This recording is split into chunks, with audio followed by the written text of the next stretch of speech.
আল্লাহ রাসূল বলছেন, মান ইলতামাসা রিদাল্লাহ বিসাখাতিন নাস রাদিয়াল্লাহু আন ওয়া আরদানহুন নাস। কোন ব্যক্তি এমন কোন আমল করে যার মাধ্যমে আল্লাহ খুশি হয়, বান্দা নারাজ হয়, আল্লাহ বলছেন রাদিয়াল্লাহু আন, আল্লাহ ওই বান্দার উপর খুশি হয়ে যান, এবং যে মানুষগুলো খুশি হয় তাদেরকেও আল্লাহ ওই বান্দার প্রতি খুশি করে দেন। এটা আল্লাহর ওয়াদা। সুবহানাল্লাহ। ওয়া মান ইলতামাসা রিদান নাস বিসাখাতিল্লাহ, আর যে ব্যক্তি বান্দাকে খুশি করার জন্য আল্লাহকে খুশি করে, সাকিতা আলাইহিল্লাহ, ওই ব্যক্তির উপরে আল্লাহ নারাজ হয়ে যান।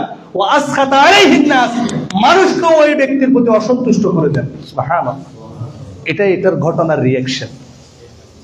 আপনি আল্লাহর সন্তুষ্টির জন্য দিন নিয়ে কথা বলতে পারেন না, কোরআন হাদিসের কথা বলার হিম্মত আপনার নাই, ইমানে জজবা নাই, চুপ থাকেন।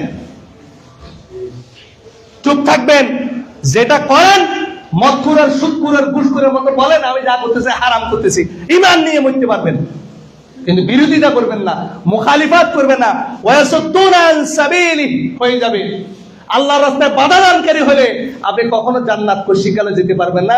এখানে কালো করে কোনো লাভ হবে না।